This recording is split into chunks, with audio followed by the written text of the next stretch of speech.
Bismillahirrahmanirrahim. In this lecture, we shall discuss about the threshold energy of nuclear reaction. Let's discuss about the threshold energy. Last lecture में हमने Q value की derivation की और देखा कि Q value equation हमें relationship establish करके देती है रेस्ट मास एनर्जी और काइनेटिक एनर्जी में। Q वैल्यू हमें पता है मेजर करती है वो अमाउंट ऑफ एनर्जी जो किसी भी रिएक्शन के दौरान रिलीज होती है या किसी भी रिएक्शन को स्टार्ट करवाने के लिए हमें एज अ इनपुट देनी पड़ती है। हम कहते हैं अगर Q वैल्यू पॉजिटिव आ जाए तो रिएक्शन एक्सोथर्मिक यानी एक्सोएर्जिक होगा और अगर Q वैल्यू नेगेटिव आ जाती है तो हम कहते हैं ये एक एंडोथर्मिक रिएक्शन है यानी एंडोएर्जिक रिएक्शन है। इसको स्टार्ट करवाने के लिए हमें खुद एनर्जी देनी पड़ी है। अब हम बात करते हैं कि थ्रेशहोल्ड एनर्जी क्या होती है।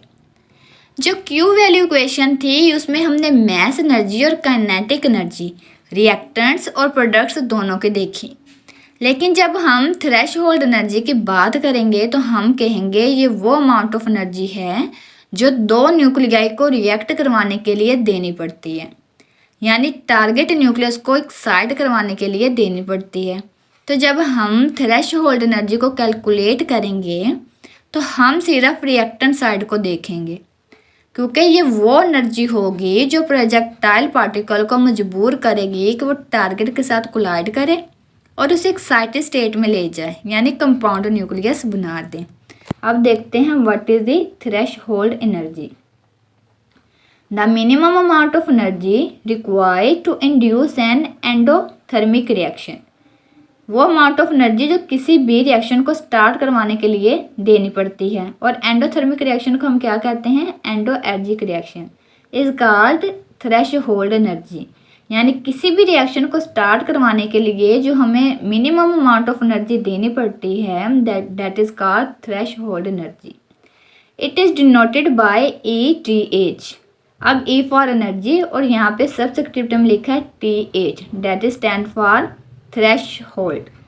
तो इसमें क्या होगा, A + X + Q ये हमारे पास रिएक्टेंट साइड है। अब A हमें पता है प्रोजेक्टाइल पार्टिकल है, X हमारे पास टारगेट है। तो प्रोजेक्टाइल पार्टिकल और टारगेट को आपस में कोलाइड करवाने के लिए, इनके दरमियान रिएक्शन करवाने के लिए हमें कुछ अमाउंट ऑफ एनर्जी यहाँ पे देनी पड़ेगी। तो ये जब अमाउंट ऑफ एनर्जी हम दे रहे हैं तो इसका मतलब ये कौन सा रिएक्शन है, ये हमारे पास है एंडोथर्मिक रिएक्शन। अब जब हम एनर्जी देंगे और प्रोजेक्टाइल पार्टिकल और टारगेट को आपस में कोलाइड करवा देंगे, रिएक्ट करवा देंगे, तो जो हमारे पास प्रोडक्ट साइड पे चीज़ बनेगी वो एक हमारे पास आएगा product nuclei that is Y, और प्लस साथ ही हमें एक इमर्जिंग पार्टिकल मिलेगा डेट इज़ B। ये हमारे पास है general expression for the nuclear reaction. और यहाँ पे हमने Q, चूँकि हम एनर्जी ऐड कर रहे हैं तो ये हमारे पास कौन सा रिएक्शन है, एंडोथर्मिक रिएक्शन है। अब थ्रेशहोल्ड एनर्जी को कैलकुलेट करने के लिए हम एक एजम्पशन बना लेते हैं। हम कहते हैं let MC and VC be the mass and velocity of a compound nucleus. अब M for mass and C for compound nucleus का मास वो कैसे बना, जो हमारा प्रोजेक्टाइल पार्टिकल है A उसका मास है MA, और जो हमारे पास टारगेट न्यूक्लियस है X उसका मास है MX। जब हम MA + MX कर देंगे तो वो हमारे पास इक्वल आ जाएगा MC, यानी मास ऑफ कंपाउंड न्यूक्लियस। और सिमिलरली उसकी फिर वेलोसिटी भी क्या हो जाएगी, VC, यानी वेलोसिटी ऑफ कंपाउंड न्यूक्लियस। तो हम कहेंगे let MC and VC be the mass and velocity of a compound nucleus and MA VA the mass and velocity of a incident particle, यानी ये मास और वेलोसिटी किसकी है, इस A की है। चूँकि हम थ्रेशहोल्ड एनर्जी की बात कर रहे हैं तो ये हमें एंडोथर्मिक रिएक्शन करवाने के लिए इस्तेमाल करनी पड़ती है। तो इसका मतलब हम सारी बात किसकी कर रहे हैं, सिर्फ रिएक्टेंट साइड की बात कर रहे हैं। तो इसलिए सबसे पहले हमने कंपाउंड न्यूक्लियस के मास और वेलोसिटी की बात की, बाद में हमने प्रोजेक्टाइल पार्टिकल की बात की जिसको हम स्ट्राइक करवाने के लिए इतने अमाउंट में एनर्जी देते हैं। By law of conservation of linear momentum. अब law of conservation of linear momentum को अप्लाई करते हुए देखते हैं M A V A is equal to M C V C.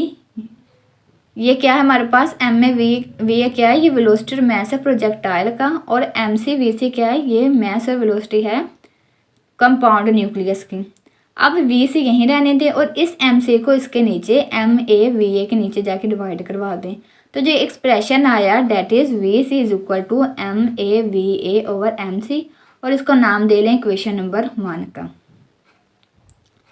Bye the definition of a threshold energy, the part of kinetic energy of incident particle needed for the excitation of compound nucleus. अब किसी भी compound nucleus को excite करवाने के लिए जो हमें kinetic energy देनी पड़ती है इंसिडेंट पार्टिकल को, वो कितनी है, E T H is equal to 1/2 M A V A square, और हमें पता है हाफ एम वी स्क्वेयर क्या होती है, काइनेटिक एनर्जी होती है। तो यहाँ पे हम प्रोजेक्टाइल पार्टिकल की बात करें तो that is 1/2 M A V A square plus Q. क्यू हम कौन सी उसको एनर्जी देते हैं, उसको एक्साइट करवाने के लिए एनर्जी देते हैं। From the law of conservation of energy 1/2 M A V A square plus Q. अब ये हमारे पास जो प्रोजेक्टाइल पार्टिकल है उसकी एनर्जी काइनेटिक एनर्जी किसके बराबर आती है, plus 1/2 M C V C square, यानी कि कंपाउंड न्यूक्लियस के बराबर आएगी। ये हमने अप्लाई किया law of conservation of energy. अब क्यू को यहीं रहने दें और 1/2 M C V C square के पास जब ये वाली टर्म जाएगी तो यहाँ प्लस की थी, यहाँ जाके माइनस होगी, तो minus 1/2 M A V A square. अब इसको नाम दे दें इक्वेशन नंबर 2 का। नेक्स्ट क्या करना है, यूजिंग इक्वेशन 1 इन इक्वेशन 2, हम ये जो इक्वेशन 1 है वी सी की वैल्यू है, इसको इक्वेशन नंबर 2 में यहाँ पे पुट कर देंगे 1/2 M C V C square की जगह। ठीक है, वी सी की जगह हम क्या करेंगे, इक्वेशन नंबर 1 पुट कर देंगे और उसका स्क्वायर ले लेंगे। नेक्स्ट क्या होगा, Q is equal to 1/2 M C. अब यहाँ पे हमने वी सी की जगह क्या पुट की, उसकी वैल्यू पुट की, that is equal to M A V A over M C, और उसका ले लेंगे square, minus 1/2 M A V A square. Next क्या करेंगे, इसके पे इसका स्क्वायर अप्लाई कर दें, तो ये हो जाएगा M A square V A square और ओवर एम सी स्क्वायर। अब ये जो हमारे पास एम सी स्क्वायर है, इसमें से एक एम सी कट जाएगा इसके साथ, minus 1/2 M A V A square. अब यहाँ पे कैंसल आउट हो गया, तो जो बाकी हमारे पास टर्म बची that is equal to Q is equal to 1/2 M A square, यहाँ पे स्क्वायर भी आएगा, M A square V A square over M C minus 1/2 M A V A square. और यहाँ से हम कॉमन ले लेंगे 1/2 M A V A square, क्योंकि यहाँ एम ए के ऊपर स्क्वायर है और यहाँ पे एम ए सिंगल है, तो हम कॉमन लेंगे M A V A square. जब ये टर्म कॉमन ले ली तो हमारे पास क्या रह गया, M A over M C, क्योंकि यहाँ से एक एम ए बाहर ले लिया। ठीक है, तो बाकी स्क्वायर था तो एक रह गया एम ए, और डिवाइड किसके साथ होगा, एम सी, और ये वाली पूरी टर्म ही देखें तो ये वाली हमने कॉमन ले ली, तो यहाँ आ गया 1। नेक्स्ट स्टेप में क्या करेंगे, Q is equal to 1/2 M A V A square, इसका ले लेंगे एलसीएम। एलसीएम क्या आएगा, M A minus M C over M C. अब हमें पता है जो मास ऑफ कंपाउंड न्यूक्लियस था वो किसके बराबर था, M A plus M X, यानी mass of projectile plus mass of target. जब इनके हम एडिशन करते हैं तो वो हमारे पास आ जाता है मास ऑफ कंपाउंड न्यूक्लियस। अब यहाँ पे जहाँ पे एम सी है वहाँ पे हम ये वाली वैल्यू पुट कर देंगे। जब वो वाली वैल्यू पुट की तो Q is equal to 1/2 M A V A square M A minus, अब एम सी की जगह वैल्यू पुट की, that is M A plus M X, और बटे में M A plus M X, ये भी एम सी की जगह वैल्यू पुट की। नेक्स्ट स्टेप में क्या होगा, Q is equal to 1/2 M A V A square. अब इस जो ये ब्रैकेट में वैल्यू इसको बाहर ले लें, M A minus M A, और बाहर माइनस है तो अंदर वाला साइन क्या हुआ, चेंज हो गया, तो प्लस माइनस हो गया, माइनस एम एक्स, और नीचे वही एम सी की वैल्यू रही, that is M A plus M X. अब ये एम ए हमारा है माइनस का, ये प्लस का, ये दोनों आपस में कैंसल आउट हो गए। नेक्स्ट क्या हुआ, कैंसल आउट होने के बाद जो हमारे पास चीज़ रहेगी that is Q is equal to 1/2 M A V A square minus M X over M A plus M X. अब ये वाला जो माइनस है इसको यहाँ पे मूव करवा लें, that is equal to minus Q is equal to 1/2 ma/v² mx ma + mx। ये हमारे पास आ गई इक्वेशन नंबर 3। जब हमने थ्रेशोल्ड एनर्जी की कैलकुलेशन स्टार्ट की तो वहाँ पे जो हमने एजम्पशन बनाई और जो हमने एनर्जी दी थी प्रोजेक्टाइल पार्टिकल को, उसकी क्या वैल्यू थी, ETH is equal to 1/2 ma/v² + q। जब हमने law of conservation of energy apply किया तो हमने लिखा कि जो ये चीज़ थी 1/2 ma/v² + q, ये किसके बराबर आ रही थी, 1/2 mc/v²। अब नेक्स्ट स्टेप में क्या करें, इस क्यू को यहाँ मूव करवा लें, ये प्लस में था तो इधर गया तो माइनस आ गया, ठीक है। तो ये हमारे पास जो तीनों चीज़ें हैं, ETH is equal to 1/2 ma/v² is equal to minus Q plus 1/2 mc/v², ये क्या आ रही हैं, इक्वल आ रही हैं। तो क्या करना है, ये जो इक्वेशन इतनी होगी यानी कि ETH is equal to 1/2 ma/v², ठीक है।